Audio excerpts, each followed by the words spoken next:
अश्विनी दुबे जी संविधान विशेषज्ञ के तौर पर हैं और इसीलिए ये जानना चाहती हूं कि एक तरफ पूरा देश आज आहत है क्योंकि संसद परिसर में जो कुछ हुआ ऐसा लग रहा था कि जैसे गली कूची में जब एक बच्चों का ग्रुप लड़ने लगता है ना एक दूसरे के साथ और उसके बाद आरोप लगने लगते हैं कि नहीं पहले इसने शुरुआत की या पहले हमने शुरुआत की, वैसा ही आज एक अखाड़े जैसा माहौल संसद परिसर के भीतर नजर आया जो पूरे देश को नागवार है।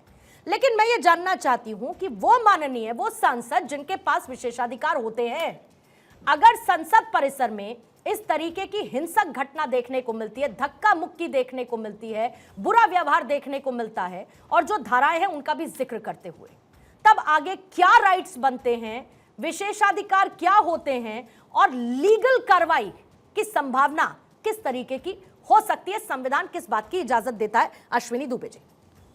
पूर्णिमा जी, सांसदों विधायकों को मिले विशेषाधिकार महज अभिव्यक्ति के लिए, अपनी बात कहने के लिए है। किसी भी प्रकार से लॉ मेकर्स को जो मिला विशेषाधिकार वो क्रिमिनल केस से बचने का रास्ता नहीं है। अगर किसी सांसद या विधायक के किसी कृत्य से किसी को चोट लगती है और क्रिमिनल केस रजिस्टर होता है तो क्रिमिनल केस के अंतर जो भारत के संविधान का अनुच्छेद 105 है जो संसदीय विशेषाधिकार की बात करता है, जिसमें संसद में बोलने की स्वतंत्रता और कार्यवाही प्रकाशित करने का अधिकार है, उसके अलावा यह विशेषाधिकार नहीं देता। दूसरा, सुप्रीम कोर्ट की 7 जजेस बेंच की जजमेंट आप याद करिए कुछ दिनों पहले आई, जिसमें सीता सोरेन के केस में सुप्रीम कोर्ट ने कहा कि रिश्वतखोरी या आपराधिक कानून ये सब संसदीय विशेषाधिकार की श्रेणी में नहीं आए। तो एक बात तो तय हो गई कि आज का जो ये शर्मनाक कृत्य हमारे कानून मेकर्स के द्वारा, लॉ मेकर्स के द्वारा देश के सामने किया गया, वो सिर्फ निंदनीय ही नहीं है, उसको संवैधानिक रूप से किसी प्रकार का संरक्षण प्राप्त नहीं है।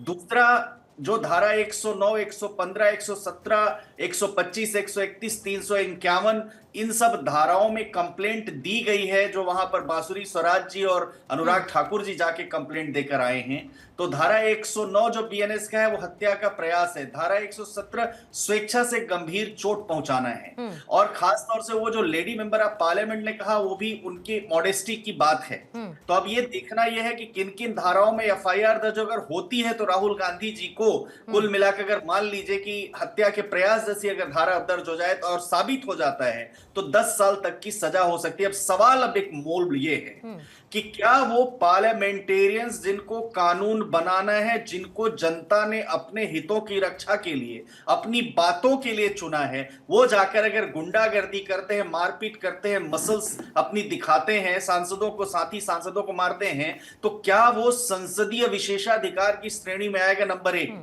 नंबर 2, पार्लियामेंट एक ऐसा पवित्र स्थान है जहां हर सांसद को जाने का अधिकार है। अगर किसी सांसद को रोका भी गया या रोका तो रोकने का कृत्य भी निंदनीय है, लेकिन उसकी निंदा होनी चाहिए बजाय कि वायलेंस करने की। ये मैसेज जो है पूर्णिमा जी, देश ऐसे लॉ मेकर्स से एक्सपेक्ट नहीं करता है, उनसे संजीदगी की उम्मीद करता है। तीसरी बात यह है कि आप, ठीक है, आपके पास राइट है कि संसद के सत्र के दौरान, सत्र की शुरुआत से 40 दिन पहले, 40 दिन बाद खत्म होने तक किसी अपराध में गिरफ्तार नहीं किया जा सकता। लेकिन क्या आज की घटना जैसे हम टीवी मीडिया पर देख रहे हैं, ब्लड निकल रहा है मेंबर ऑफ पार्लियामेंट के, वो नीचे गिरे हुए हैं और वहां एफआईआर दर्ज हो रही है, क्या इस तरह का कृत्य किसी भी तरह से संसदीय विशेषाधिकार के नाम पर करना या संसद के अंदर करना शोभनीय है? ये बड़ा प्रश्न है। ठीक है। अपराजिता सारंगी भी इस वक्त हमारे साथ जुड़ चुकी है, बीजेपी की सांसद। अपराजिता जी, आपके पास आती हूं। आज कहां से चली गई संसद के भीतर से शालीनता? वो जगह जहां पर जनता के मुद्दों पर चर्चा होनी चाहिए थी, पक्ष और विपक्ष इस तरीके से लड़ रहा था जैसे गली कूचे की किसी क्रिकेट ग्राउंड में मौजूद हो, किसी बात पर विवाद हो गया हो और मन में आया कि चलिए थोड़ा सा बहस, थोड़ी सी लड़ाई, थोड़ी सी धक्का मुक्की कर लेते हैं। क्या लोकतंत्र का सबसे बड़ा मंदिर इस बात के लिए जगह है? मैं आपका समर्थन करती हूँ। बहुत दुर्भाग्यपूर्ण स्थिति उत्पन्न हुई। ऐसा है कि प्रत्येक दिन जब हम भारतीय जनता पार्टी एनडीए के सांसदगण लोकसभा में जाते थे तो मकर द्वार पर सारे कांग्रेस के और अन्य विपक्षी दलों के नेतागण स्लोगनियरिंग करते मिलते थे। ये एक बार नहीं हुआ, 2 बार नहीं हुआ, लगातार हो रहा था। और उसके बाद कल जो राज्यसभा में घटना हुई, आदरणीय अमित शाह जी का भाषण और उसके पश्चात जितनी बातें हुई, मुझे लगता है पूरा देश इससे वाकिफ है। आज जो हुआ वो नहीं होना चाहिए था। मैं मानती हूँ, मैं एक सांसद हूँ, मैं जानती हूँ कि संसद की गरिमा को बजाय रखना हम सबका धर्म है, कर्तव्य है, दायित्व है। आज मौके वारदात पर मैं खड़ी थी, 10 बजे हम सब वहाँ पहुँचे और पहली बार भारतीय जनता पार्टी के सांसद मकर द्वार पर खड़े थे। उसके बाद स्लोगनियरिंग हुआ, जो प्लेकार्ड्स थे उसको दिखाया गया और फिर उसके बाद हमने अचानक 10:40 पे श्री राहुल गांधी जी जो माननीय सांसद हैं, मैडम प्रियंका वाड्रा जी जो माननीय सांसद हैं, वो और उनके साथ काफ़ी सारे लोग वहाँ आते दिखे। और उसके बाद ऐसी स्थिति हो गई कि हमें वहाँ बैठना पड़ा, क्योंकि हम वहाँ मौजूद थे। ये 10:40 में आए और उसके बाद जो कि घटना हुई, मुझे लगता है कि हम सब जानते हैं, पुनरावृत्ति नहीं करना चाहती हूँ। जगह था, उस जगह को छोड़ के पीसफुल डेमोन्स्ट्रेशन जहाँ चल रहा है वहाँ जाके मुक्का मुक्की करना, झगड़ा करना, पुश करना। और ये देखिए, बुजुर्ग हैं आदरणीय प्रताप सारंगी जी, मेरे ही प्रदेश से आते हैं, बहुत ही शालीन सांसद हैं और उनके साथ मुकेश राजपूत जी भी खड़े थे। और उसके बाद आपको मैं बताना चाहूँगी कि मैं आरएमएल भी गई थी हमारे आदरणीय प्रताप सारंगी जी और मुकेश जी को देखने के लिए। और आप सबको पता है कि काफ़ी चोट आई है और जो 2 स्टिचेस पड़े हैं, सर पे चोट आई है और जो लेफ्ट आईब्रो है वहाँ पर काफ़ी गंभीर चोट आई है। और उन्होंने कहा मुझे अच्छी अनुभूति नहीं हो रही है, मुझे बहुत नर्वस लग रहा है। डॉक्टर से मेरी बातचीत हुई, उन्होंने कहा हम तो इन्हें ऑब्जर्वेशन में रखेंगे क्योंकि इनका ब्लड प्रेशर बहुत हाई है। तो स्थिति ऐसी हुई, क्यों हुई ऐसी स्थिति, क्या ज़रूरत थी? जो रास्ता खाली है उस रास्ता पर अगर हम चले तो ये घटना ना होती। अब आप बताएं। ठीक है। तो और जो इसीलिए हुआ वो बीजेपी नहीं कह रही होना है कि चाहिए था, मैं मलिशियस मानती इंटेंट हूँ। थी राहुल गांधी की, नॉलेज थी राहुल गांधी को कि क्या हो सकता है वहां पर, उसके बावजूद राहुल गांधी ने ऐसा किया। अनुमा आचार्य, कौन सी मोहब्बत की दुकान आज खोलकर आए राहुल गांधी संसद परिसर के अंदर?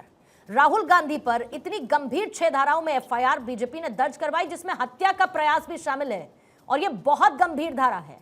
जो कुछ भी संसद परिसर में हुआ, कितना अशोभनीय कांग्रेस उसे मानती है?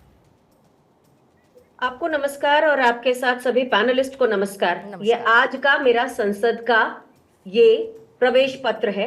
आज मैं इसी कपड़ों में अभी भी हूँ। मैं आज संसद में थी और वहां पर लगभग 300 पत्रकार थे।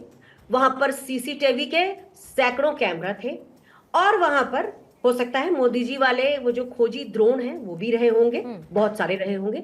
हमको ये पहले ही मालूम था, कल ही मालूम था कि हमने बर्खास्त करने को कहा है और वाकई अमित शाह फंस गए हैं, तो आज मुद्दा भटकाया जाएगा, ये तो पता था। लेकिन तरीका क्या होगा वो देखने में आया। जिस रास्ते पर, जैसे कि बीजेपी की सांसद ने खुद कहा कि वहां पर ये लोग स्लोगन करते थे, विपक्ष के लोग, वो अपने ही रास्ते पर थे, लेकिन बीजेपी वाले वहां जाकर बैठे और जानबूझ के वहां रोका गया। आपने शायद मुकेश राजपूत जी का वायरल बयान नहीं सुना? उसमें वो साफ कह रहे हैं कि राहुल गांधी जी ने कोई धक्का नहीं दिया, बल्कि सच तो यह है कि मल्लिकार्जुन खड़गे जी जो 82 वर्ष के हैं, कांग्रेस अध्यक्ष हैं और राज्यसभा में वो हमारे विपक्ष के नेता हैं, उनको धक्का मारा, वो गिर गए। तो बात यह है कि चूंकि मुद्दा भटकाने की आदत ये राजनीति पहले से ही है। हम क्या मांग कर रहे थे? अमित शाह जी को बर्खास्त कीजिए। हम जानते हैं कि मणिपुर जलता रहेगा तो भी वीरेंद्र सिंह बर्खास्त नहीं होंगे। महिलाओं के साथ यौन उत्पीड़न करने वाला सांसद बर्खास्त नहीं होगा। किसानों को कुचलने वाले के पिता अगर केंद्रीय मंत्री हैं तो बर्खास्त नहीं होंगे। ना ही सेना के मामलों पर सेना से चर्चा ना करके 158 पता नहीं कौन सी एजेंसियों से बात करने वाले राजनाथ सिंह बर्खास्त नहीं होंगे। तो बर्खास्त नहीं करना था, लेकिन कुछ ना कुछ आज विषय भटकाना था। वहां पर मैं खुद थी, मैंने देखा शांतिपूर्ण प्रोटेस्ट था। एक भी पत्रकार, अगर मैं तो चाहती हूं कि आप प्लीज वो क्लिप चलाइए, वो क्लिप चलाइए जो सैकड़ों कैमरे, सैकड़ों पत्रकारों के होने के बाद जो नहीं रिकॉर्ड की जा सकी, वो क्लिप चलाइए जिसमें कांग्रेस के लोग धक्का देते हुए दिखे।